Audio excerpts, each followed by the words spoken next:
Hello everyone, कैसे हो आप सभी। आई होप कि सभी लोग अच्छे होंगे। अभी आप लोग की क्लास 4 बजे क्लास चली है। ईपीपीजीटी का वहाँ पर हम सॉल्व पेपर 2021 का सॉल्व करवाए हैं। जिन लोगों ने नहीं देखे हैं तो उसे अवश्य देख लें। एक बार सभी लोग क्लास को शेयर कर दें। आज हम इमाइल दुर्खिम के श्रम विभाजन के सिद्धांत, श्रम विभाजन के कारण और श्रम विभाजन के परिणाम को देखेंगे। तो क्लास को ज़्यादा से ज़्यादा शेयर कर दें। ये क्लास आपकी मोस्ट इम्पॉर्टेंट होने वाली है। इमाइल दुर्खिम से इस टॉपिक से सोशलिस्ट संबंधित कोई भी एग्जाम हो, हर एक के लिए मस्ट है। इनसे ये क्वेश्चन आते ही आते हैं। तो आप लोग क्लास को ज़्यादा से ज़्यादा शेयर कर दें, क्लास को मिस न करें। यहाँ से क्वेश्चन बनते हैं तो आप लोग क्लास को शेयर कर दें। और क्लास टेलीग्राम चैनल से नहीं जुड़े हैं तो वहाँ भी आप लोग अवश्य जुड़ें। हमने इनको 2 पार्ट में करवा चुके हैं। तो आज हम पढ़ेंगे इनके श्रम विभाजन के सिद्धांत को। तो आज का एक टॉपिक स्टार्ट होता है, श्रम विभाजन का सिद्धांत। श्रम विभाजन का सिद्धांत। Theory of division of labour. Theory of division of labour किसी भी बड़े कार्य को विकसित करके काम के प्रत्येक भाग को अलग अलग व्यक्तियों या व्यक्तियों के समूहों में बांट दिया जाता है, जिसे श्रम विभाजन कहा जाता है। किसे कहा जाता है श्रम विभाजन? किसी भी बड़े कार्य को विकसित करके काम के प्रत्येक भाग को अलग अलग व्यक्तियों या व्यक्तियों के समूहों में बांट दिया जाता है, जिसे श्रम विभाजन कहा जाता है। समाज में श्रम विभाजन दुर्खिम की सर्वप्रथम रचना है। श्रम विभाजन दुर्खिम की सर्वप्रथम रचना है, जिसे उन्होंने फ्रेंच भाषा में डी ला डिवीजन ड्यू ट्रेवल सोशियल नाम से प्रकाशित करवाया था। और इसी का बाद में अनुवाद करके the division of labour society कर दिया गया था। समाज में श्रम विभाजन के सिद्धांत के नाम से प्रकाशित करवाया। इसका प्रकाशन वर्ष 1893 है। इसका प्रकाशन वर्ष कब है? 1893। इसी पुस्तक में ऊपर इमाइल दुर्खिम को डॉक्टरेट की उपाधि प्राप्त थी। इसी पुस्तक में इमाइल दुर्खिम को डॉक्टरेट की उपाधि प्राप्त थी। इन्होंने पीएचडी की जो शोध किए थे ये इसी पुस्तक में किए थे। श्रम विभाजन का सिद्धांत क्या होता है? श्रम विभाजन क्या है? किसी भी बड़े कार्य को विकसित करके काम के प्रत्येक भाग को अलग अलग व्यक्तियों या व्यक्तियों के समूहों में बांट दिया जाता है, जिसे श्रम विभाजन कहा जाता है।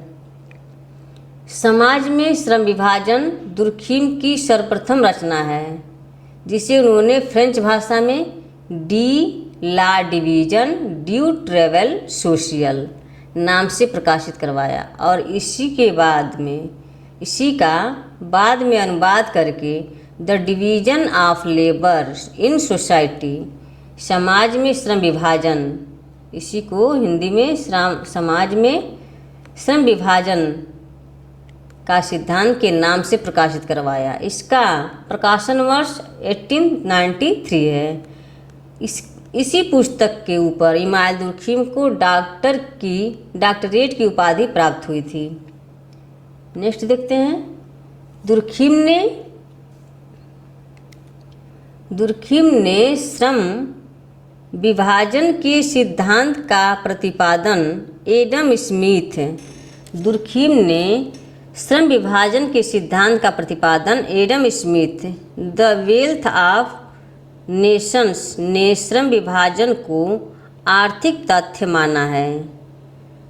दुर्खिम के श्रम विभाजन के सिद्धांत को एडम स्मिथ ने द वेल्थ ऑफ नेशन इनकी पुस्तक है। श्रम विभाजन को आर्थिक तथ्य माना है तथा इमाइल दुर्खिम ने श्रम विभाजन को सामाजिक तथ्य माना है।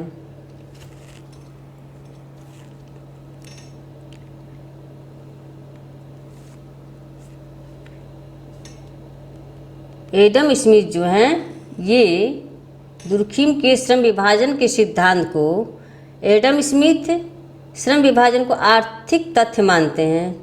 कौन? Adam Smith.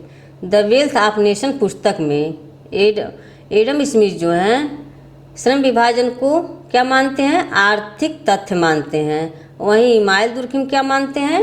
श्रम विभाजन को सामाजिक तथ्य मानते हैं। ये सामाजिक तथ्य मानते हैं और ये आर्थिक तथ्य मानते हैं। श्रम विभाजन वह है जो शायवी या औद्योगिक समाज की एकता को बनाए रखता है, अर्थात शायवी समाज की एकता श्रम विभाजन पर आधारित है। श्रम विभाजन वह है जो शायवी या औद्योगिक समाज की एकता को बनाए रखता है, अर्थात शायवी समाज की एकता श्रम विभाजन पर आधारित है। किसी बड़े कार्य को विभाजित करके कार्य के प्रत्येक भाग को किसी अलग व्यक्ति अथवा व्यक्तियों के समूह द्वारा संपादित किया जाता है तो इसे श्रम विभाजन कहा जाता है।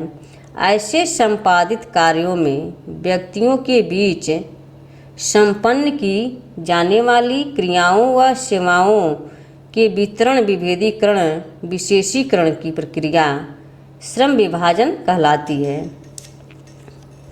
श्रम विभाजन, दुर्खिम के श्रम विभाजन के सिद्धांत को जो प्रतिपादित किए थे तो उसको एडम स्मिथ ने अपनी पुस्तक द वेल्थ ऑफ नेशन में इन्होंने श्रम विभाजन को क्या माना है? आर्थिक तथ्य माना है। इमाइल दुर्खिम ने श्रम विभाजन को क्या माना है? सामाजिक तथ्य माना है। श्रम विभाजन वह है जो शायवी या औद्योगिक समाज की एकता को बनाए रखता है। शायवी या औद्योगिक समाज को बनाए रखता है श्रम विभाजन, अर्थात शायवी समाज की एकता श्रम विभाजन पर आधारित है। किसी बड़े कार्य को विभाजित करके कार्य के प्रत्येक भाग को किसी अलग व्यक्ति अथवा व्यक्तियों के समूह द्वारा संपादित किया जाता है, इसे श्रम विभाजन कहा जाता है। ऐसे संपादित कार्यों में व्यक्तियों के बीच संपन्न की जाने वाली क्रियाओं व सेवाओं के वितरण, विभेदीकरण, विशेषीकरण की प्रक्रिया श्रम विभाजन कहलाती है। नेक्स्ट देखते हैं, समाज में श्रम विभाजन। समाज में श्रम विभाजन इनके कारण हैं। कारण में दो प्रकार बताए हैं, जनसंख्या का आयतन, जनसंख्या घनत्व। प्रकार है जनसंख्या का घनत्व, जनसंख्या आयतन। ये जनसंख्या घनत्व को दो पार्ट में किए हैं। भौतिक घनत्व किसी निश्चित क्षेत्र की जनसंख्या होती है और एक है नैतिक घनत्व, संचार की तीव्रता। प्रकार क्या है? फंक्शन इनकी सामाजिक एकता। सामाजिक एकता को इन्होंने दो पार्ट में किए हैं, यांत्रिक सामूहिक चेतना या परंपरागत समाज। शायवी एकता, समाज श्रम विभाजन पर आधारित आधुनिक समाज। व्याधकी रूप, व्याधकी रूप आदर्शहीनता, प्रतिमानहीनता, बलात्श्रम, दबाव मूलक श्रम विभाजन, ये सभी समाज में श्रम विभाजन होते हैं। कारणों को इन्होंने जनसंख्या का आयतन और जनसंख्या का घनत्व दो प्रकार में विभाजित किए हैं। जनसंख्या घनत्व को दो भाग में, भौतिक घनत्व किसी निश्चित क्षेत्र की जनसंख्या, और सेकेंड है नैतिक घनत्व, संचार की तीव्रता। प्रकार है फंक्शन सामाजिक एकता। सामाजिक एकता को इन्होंने दो भागों में, यांत्रिक और शायवी एकता।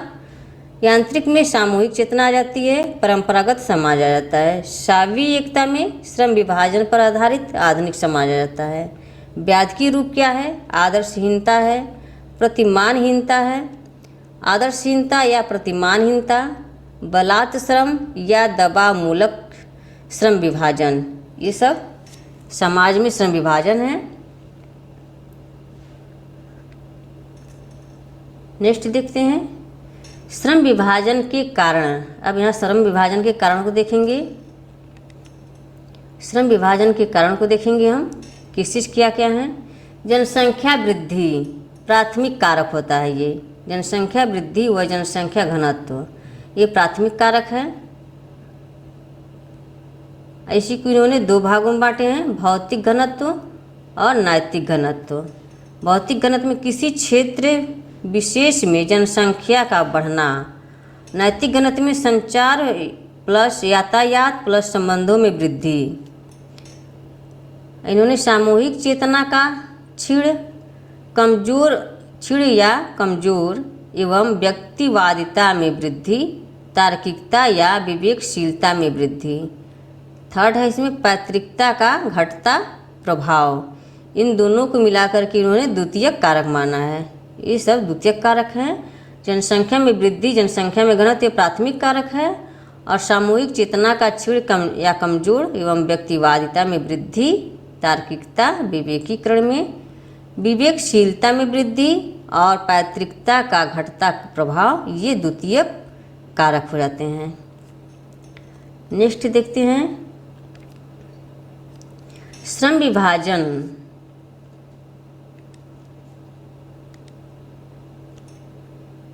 श्रम विभाजन विभिन्न व्यक्तियों में कौशल अथवा विशिष्टता के आधार पर होता है। श्रम विभाजन विभिन्न व्यक्तियों में कौशल अथवा विशिष्टता के आधार पर होता है।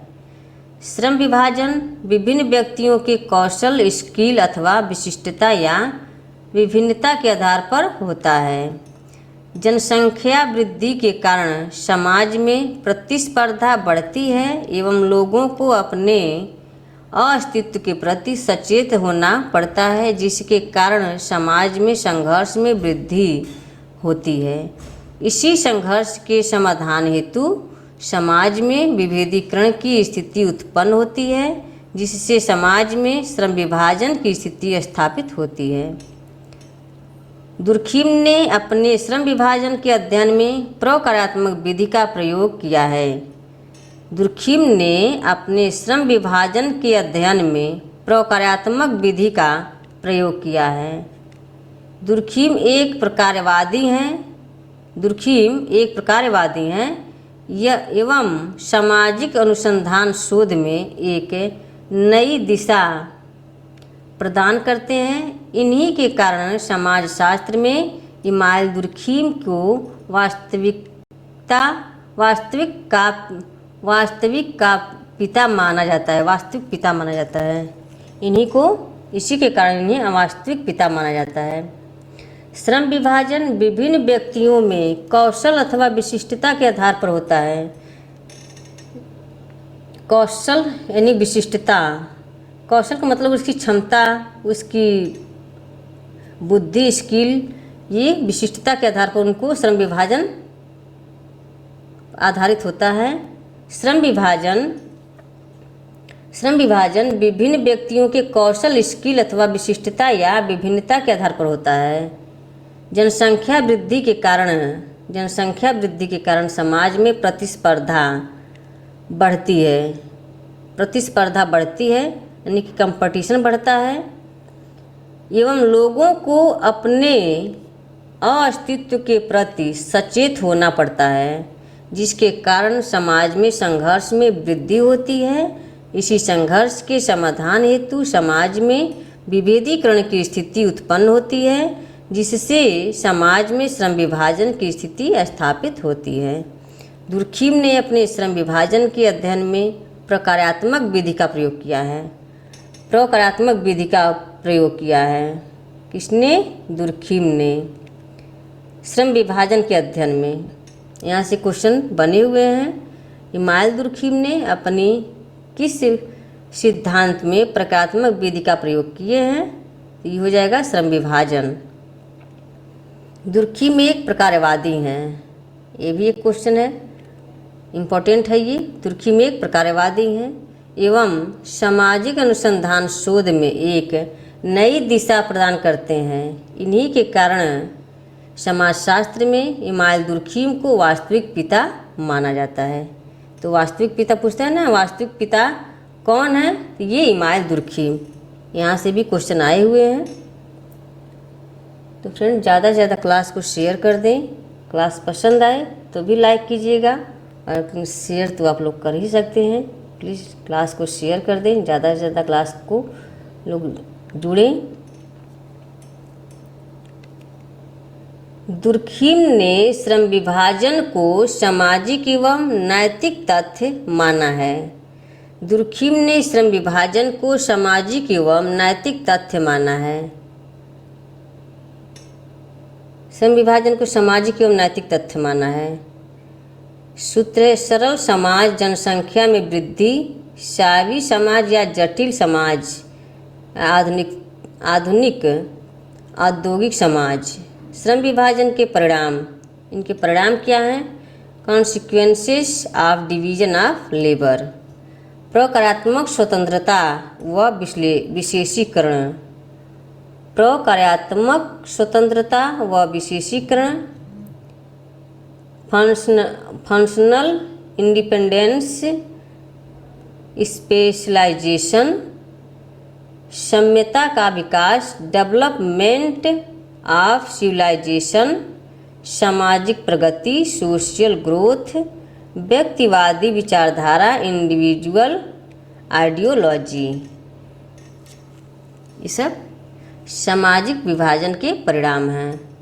नेक्स्ट देखते हैं, प्रतिकारी कानून और नैतिक दबाव। सामाजिक परिवर्तन एवं प्रतिकारी कानून एवं नैतिक दबाव। सामाजिक परिवर्तन एवं व्यक्तिगत परिवर्तन। 7 नवीन समूहों की उत्पत्ति एवं आत्मनिर्भरता। श्रम विभाजन के असामान्य या व्याधकीय रूप, यहाँ पे छूट गया है, व्याधकीय रूप, एबनॉर्मल या pathological forms of division of labour. प्रतिमानहीनता या विसंगति या आदर्श विहीन समाज, विहीन श्रम विभाजन, इसको कई नाम से जाना जाता है। प्रतिमानहीनता या विसंगतिवादी, आदर्श विहीन या श्रम विभाजन, एनॉमी, इसको इंग्लिश में एनॉमिक बोलते हैं।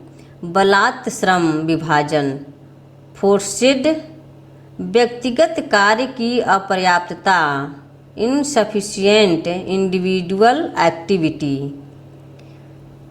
नेक्स्ट देखते हैं,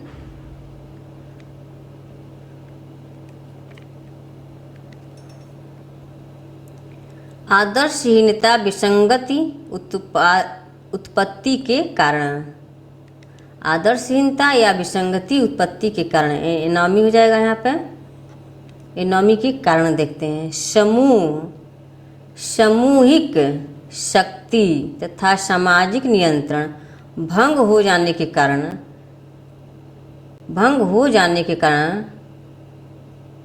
अचानक, यहाँ अचानक हो जाएगा, यहाँ लिखा, अचानक कोई बड़ी प्रगति या उन्नति तथा अवनति या पतन, सामूहिक शक्ति तथा सामाजिक नियंत्रण भंग हो जाने के कारण अचानक कोई बड़ी प्रगति या उन्नति तथा अवनति या पतन हो जाता है। दुर्खीम का कहना है कि आदर्श शून्यता समाज में अनिवार्य रूप से पाई जाती है। दुर्खीम का कहना है कि आदर्श शून्यता समाज में अनिवार्य रूप से पाई जाती है। इसके मात्रा में सिर्फ और सिर्फ अंतर होता है। यह समाज की असामान्य अवस्था है। अपराध समाज का अनिवार्य हिस्सा है। इस अपराध के अंतर्गत हत्या, बाल हत्या, अपहरण, धमकाना, डकैती, तस्करी, वेश्यावृत्ति, नशीली पदार्थ, सफ़ेदपोश अपराध आदि। लेकिन अत्यधिक अपराध समाज की व्याधकीय अवस्था है। उसी प्रकार जब समाज के अधिकांश सदस्य सामाजिक नियमों का उल्लंघन करने लगे तो उसे आदर्श शून्यता या आदर्शहीनता या प्रतिमानित, जिसे एनामी कहा जाता है। सामूहिक शक्ति तथा सामूहिक नियंत्रण भंग हो जाने के कारण अचानक कोई बड़ी प्रगति या उन्नति अथवा तथा अवनति या पतन हो जाता है। कोई सामूहिक शक्ति या सामूहिक नियंत्रण भंग हो जाने के कारण अचानक कोई बड़ी प्रगति या उन्नति तथा अवनति उत्पन्न हो जाती है। दुर्खीम का कहना है कि आदर्श शून्यता समाज में अनिवार्य रूप से पाई जाती है। आदर्श शून्यता समाज में अनिवार्य रूप से पाई जाती है इसके मात्रा में सिर्फ और सिर्फ अंतर होता है। यह समाज की असामान्य अवस्था है। अपराध समाज का अनिवार्य हिस्सा है।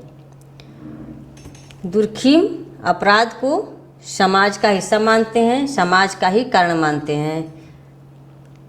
इस अपराध के अंतर्गत हत्या, बाल हत्या, अपहरण, धमकाना, डकैती, तस्करी, वेश्यावृत्ति, नशीली पदार्थ, सफ़ेद पोश अपराध आदि। लेकिन अत्यधिक अपराध समाज की व्याधि की अवस्था है। उसी प्रकार जब समाज के अधिकांश सदस्य सामाजिक नियमों का उल्लंघन करने लगे तो उसे आदर्श शून्यता, आदर्शहीनता, प्रतिमानहीनता, इससे नामी कहा जाता है।